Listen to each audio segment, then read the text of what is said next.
Magandang araw mga bata. Sa araw na ito ay may bago tayong aralin sa MAPE Health 5 Unang Markahan, Module 2 na may paksang pagpapaunlad at pagpapanatili na magandang kalusugan ng damdamin at isipan. Ang aralin na ito ay binuo para malaman ninyo kung paano mapapaunlad at mapapanatili ang magandang kalusugan ng damdamin at isipan.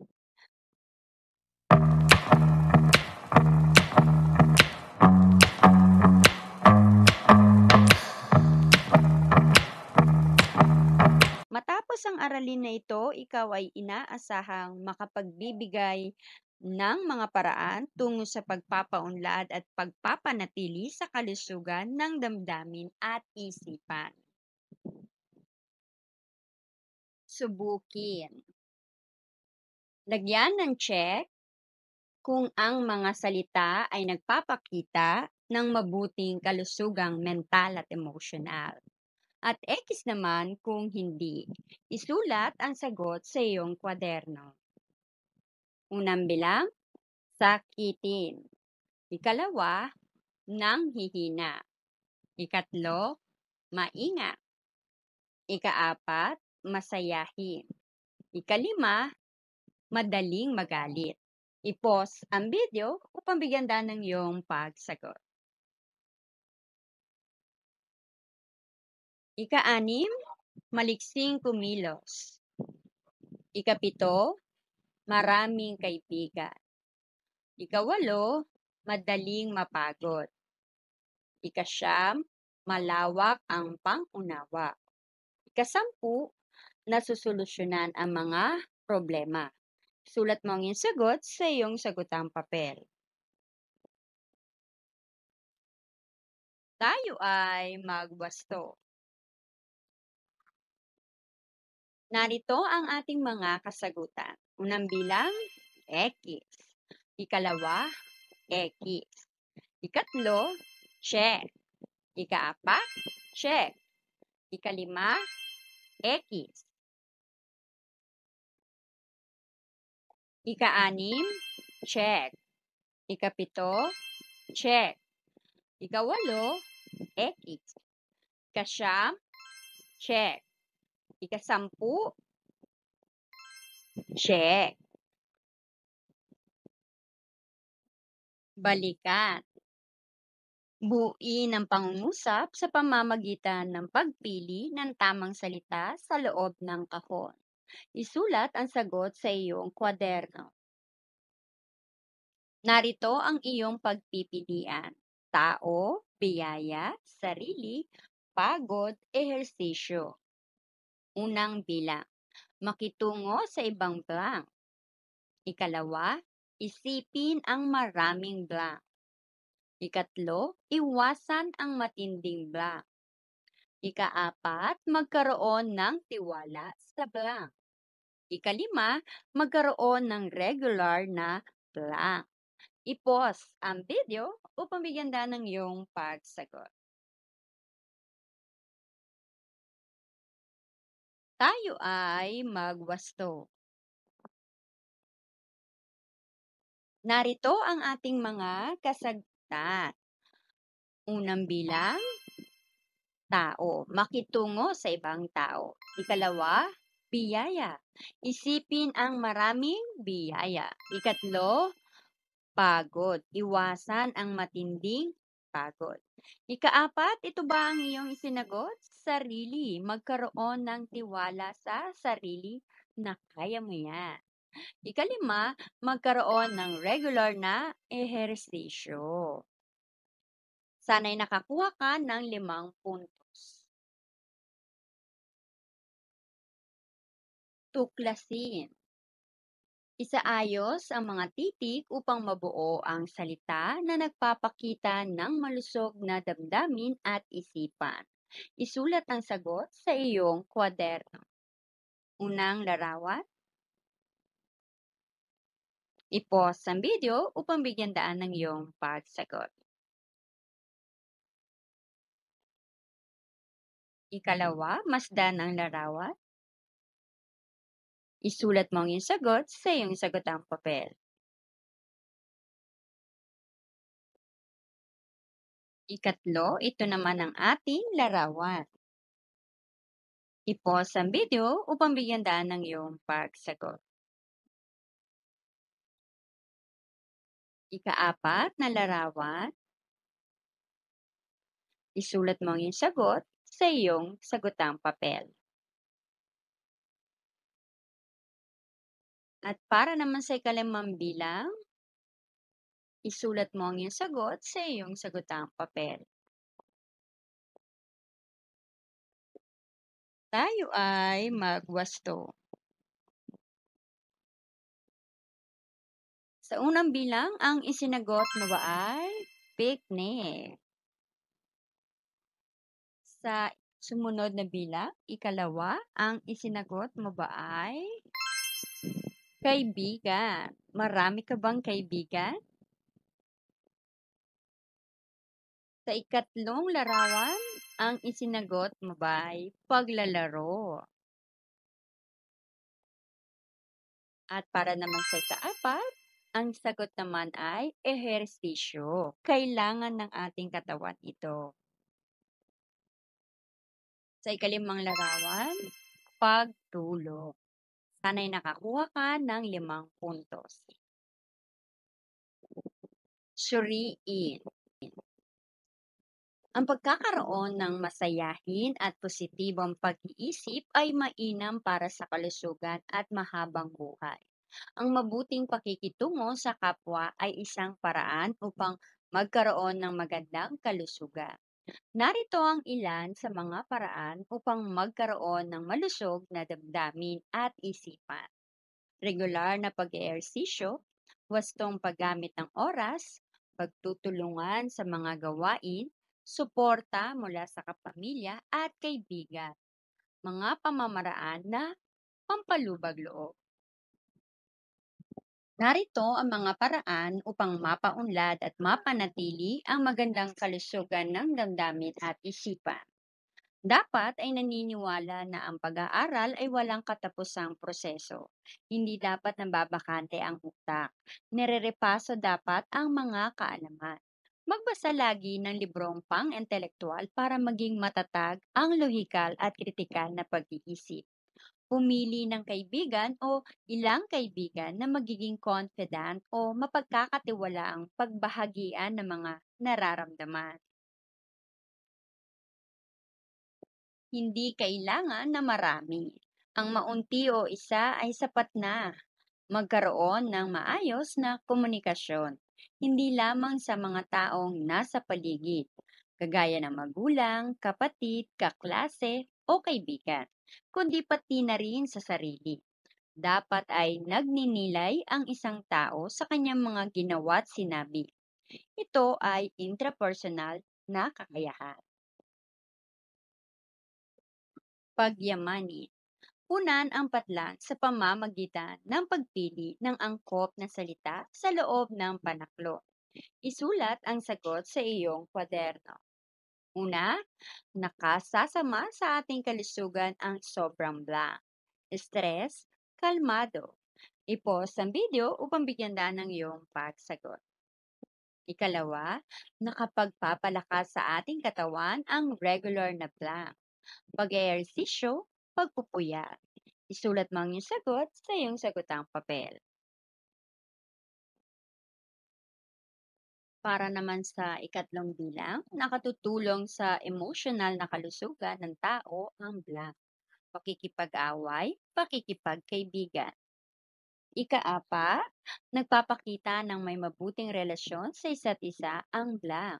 Pagtutulungan, pag-aawayan. Isulat mo ang iyong sagot sa iyong sagotang papel. Ikalima, nakatutulong upang mapaunlad ang kalusugan ng tao ang blank, kaaway o pamilya. I-pause ang video upang bigyan daan ng iyong pagsagot.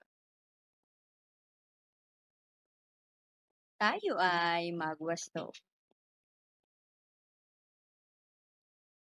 Narito ang ating kasagutan. Para sa unang bilang, nakasasama sa ating kalusugan ang sobrang stress.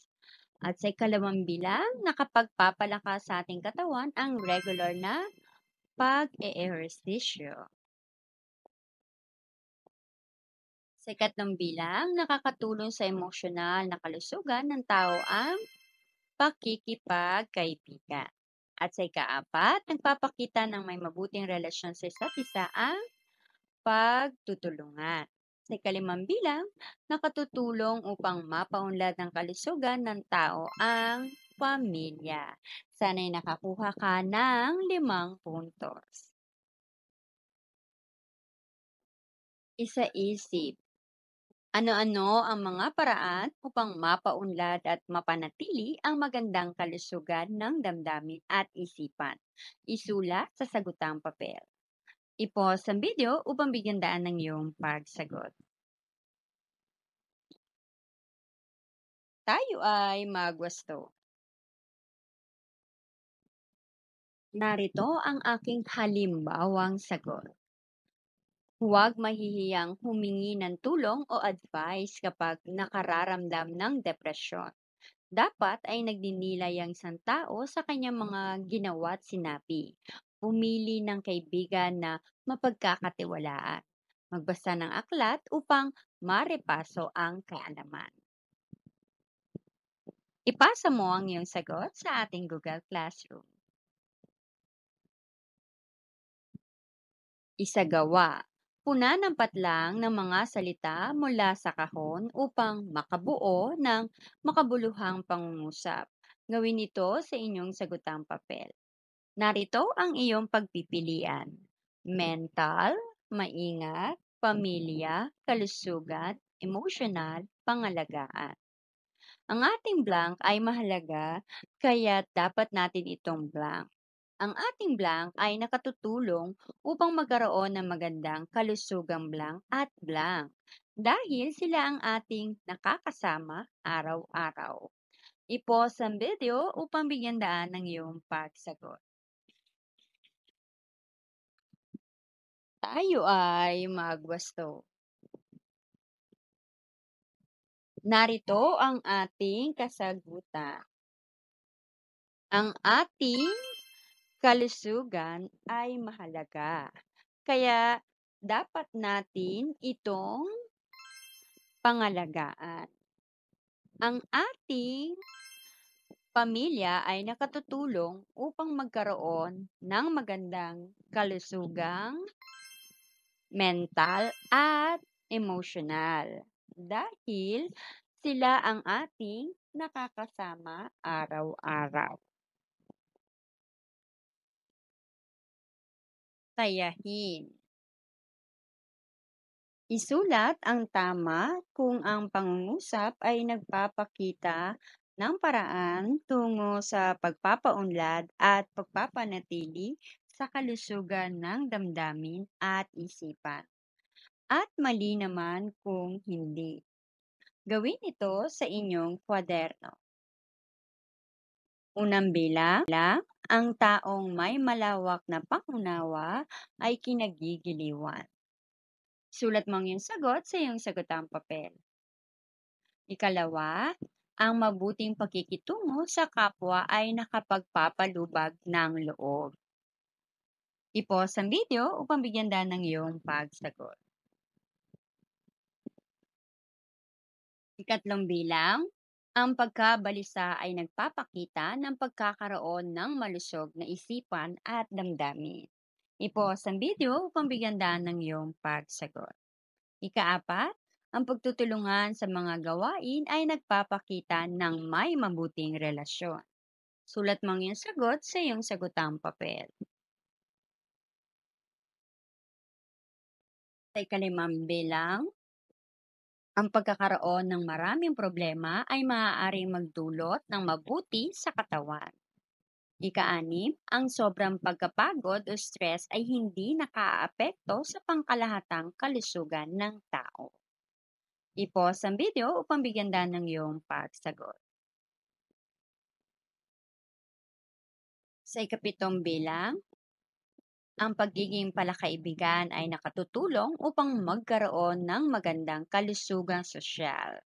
Ikawalo, ang pagkakaroon ng masayang pamilya ay nakatutulong upang mapaunlad ang kalusugan ng tao.